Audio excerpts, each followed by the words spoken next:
Tamil Nadu Bharatiya Janata party రాష్ట్ర అధ్యక్షుడు నయనార్ నాగేంద్రన్ వివాదాస్పద వ్యాఖ్యలు చేశారు సార్. ముఖ్యంగా టీవీకే అధినేత విజయ్ అండ్ త్రిషాల మధ్య ఎఫ్ఐఆర్ ఉంది. ఆ ఎఫ్ఐఆర్ నుంచి బయటకు రావాలి. ముఖ్యంగా విజయ్ ఇంటి నుంచి బయటకు వస్తేనే క్షేత్రస్థాయిలో ఏం జరుగుతుందో అర్థమవుతుంది అంటూ ఆయన వ్యాఖ్యలు చేశారు. ఈ వ్యాఖ్యలపై త్రిష కూడా అభ్యంతరం వ్యక్తం చేశారు, క్షమాపణ కోరారు. నయనార్ నాగేంద్రన్ క్షమాపణ కూడా చెప్పిన పరిస్థితి. ఈ వివాదానికి కారణమైన నయనార్ నాగేంద్రన్ వ్యాఖ్యలను ఒకసారి విన్నాం. விஜய்க்கு திமுக தான் போட்டி, மத்தவங்க மக்களோட களத்துல வந்து திமுக மட்டும் தான் இருக்கு. அதனால நாங்க திமுக மட்டும் தான் பேசுவோம்.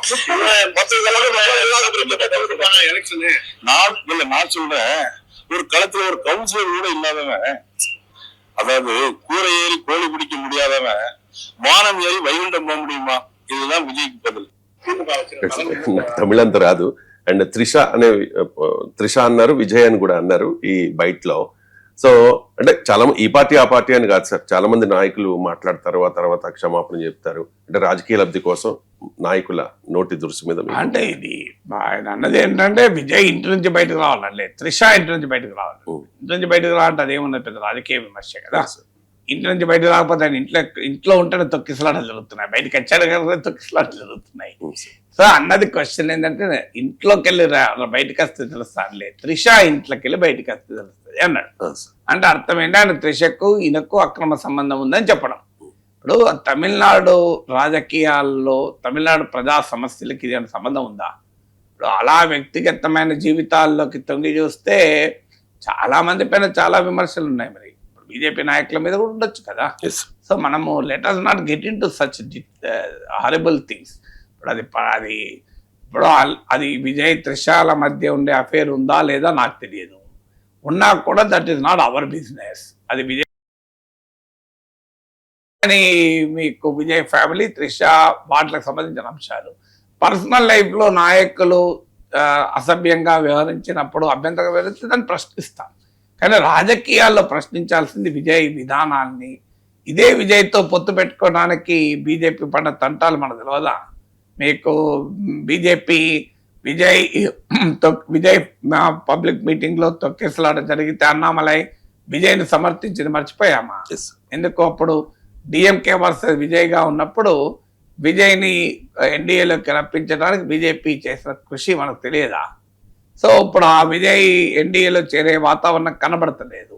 ఎందుకంటే అన్నా డిఎంకే అంత సులభంగా అంగీకరించడానికి రెడీగా లేదు. అన్నా డిఎంకేకు ముఖ్యమంత్రి పదవి కావాలి పళనిస్వామి, విజయ్కి ముఖ్యమంత్రి పదవి కావాలి. బీజేపీకి ముఖ్యమంత్రి పదవి అవసరం లేదు కదా. వీళ్ళందరూ కలిసి ఉంటే తనకు ఎంతో కొంత పవర్లో షేర్ వస్తుందని బీజేపీ ఆలోచిస్తుంది. కానీ సీఎం పోస్ట్ ఒకటే ఉన్నది, ఇద్దరు పోటీ ఎట్లా పడతారు? ఒకే ఎవరిలో రెండు కత్తులు ఇమ్మడవు కదా.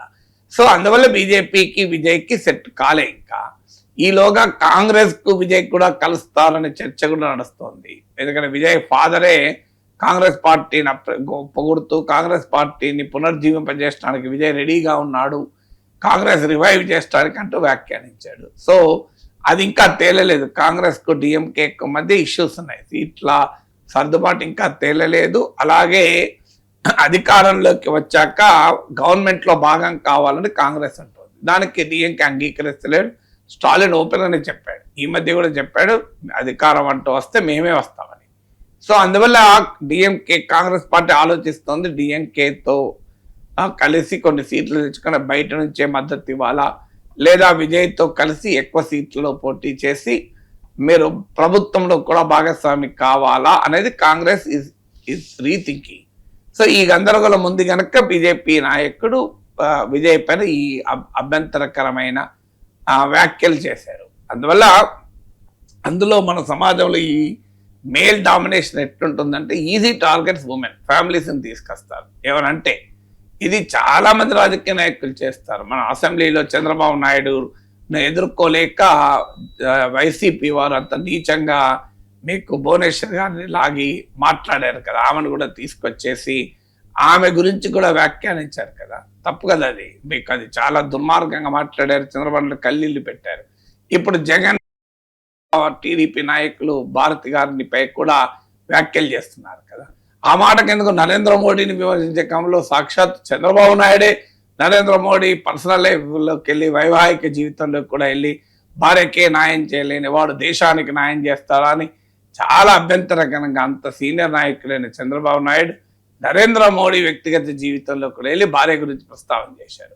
ఇవన్నీ చూసాం. ఇంత పెద్ద పెద్ద నాయకులు ఇలా బిహేవ్ చేస్తుంటే మీకు చంద్రబాబు నాయుడు పైన వైసీపీ వాళ్ళు అలా మాట్లాడినప్పుడు జగన్ గనక ఇది తప్పు, ఇలా మాట్లాడకూడదు, దీన్ని నేను అంగీకరించను, ఇది రికార్డులకు వెళ్ళి తొలగించండి అని కనుక అని ఉంటే అసలు ఆంధ్రప్రదేశ్ రాజకీయాలు ఇంకో రకం ఉండేవి.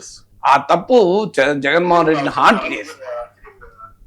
జగన్మోహన్ రెడ్డిని హాంట్ చేసింది. జగన్మోహన్ రెడ్డికి చాలా తీవ్రమైన నష్టం కూడా ఉంది. ఎందుకంటే సమాజం అంగీకరించదు. ఎందుకంటే వీళ్ళందరూ కూడా వివాదాలకు అతీతం కదా. వాళ్ళు ఏమి చంద్రబాబు నాయుడు ఫ్యామిలీ కానీ మోడీ ఫ్యామిలీ కానీ వీళ్ళెవరు రాజకీయాల్లోకి వచ్చి వివాదాలు సృష్టించలేదు. They have their own personal life. మీరెవరు మాట్లాడటానికి వాళ్ళ గురించి? సో అది మాట్లాడుతూ ఉంటారు. మళ్ళీ రాజకీయాల్లో కలుస్తుంటారు అన్ని వదులుకొని. ఇప్పుడు చంద్రబాబు నాయుడు మళ్ళీ మోడీ ఫ్రెండ్స్ కాలేదా? మోడీ గుర్తున్నారు, మర్చిపోకూడదు కదా. అన్యాయంగా నన్ను అన్నాడే ఇతను, ఆఖరికి నా భార్యకే న్యాయం చేయలేదని నన్ను విమర్శించాడే అనుకని అధికారం కొరకు అన్నీ మర్చిపోతారు. రాజకీయ నాయకులు ఎమోషన్స్ ఏమి ఉండవు. మనం పైకి మనకు కనబడతారు కానీ వాళ్ళ పవర్ కొరకు ఇప్పుడు 8 సీట్లు ఆంధ్రప్రదేశ్లో రావడం కొరకు మోడీ చంద్రబాబు నాయుడు అంత ఘోరంగా మాట్లాడినా కూడా మర్చిపోయాడు కదా.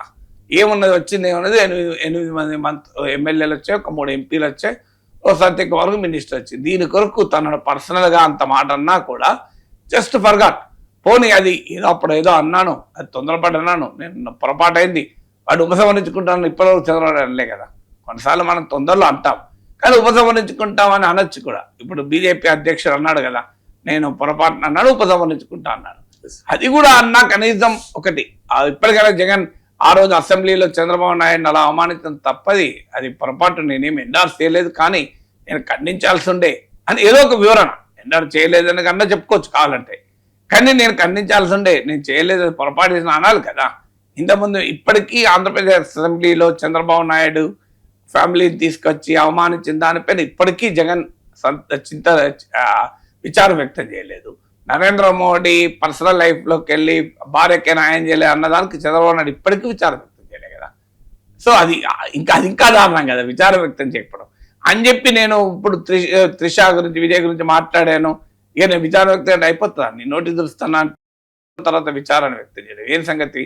నిన్న కూడా ఒక బీజేపీ నాయకుడు రాహుల్ గాంధీ కి ప్లస్ కాంగ్రెస్ నా జ్యోతిమణి అని ఎంపీ హారబుల్గా మాట్లాడా రాహుల్ గాంధీ స్టెప్ని అని.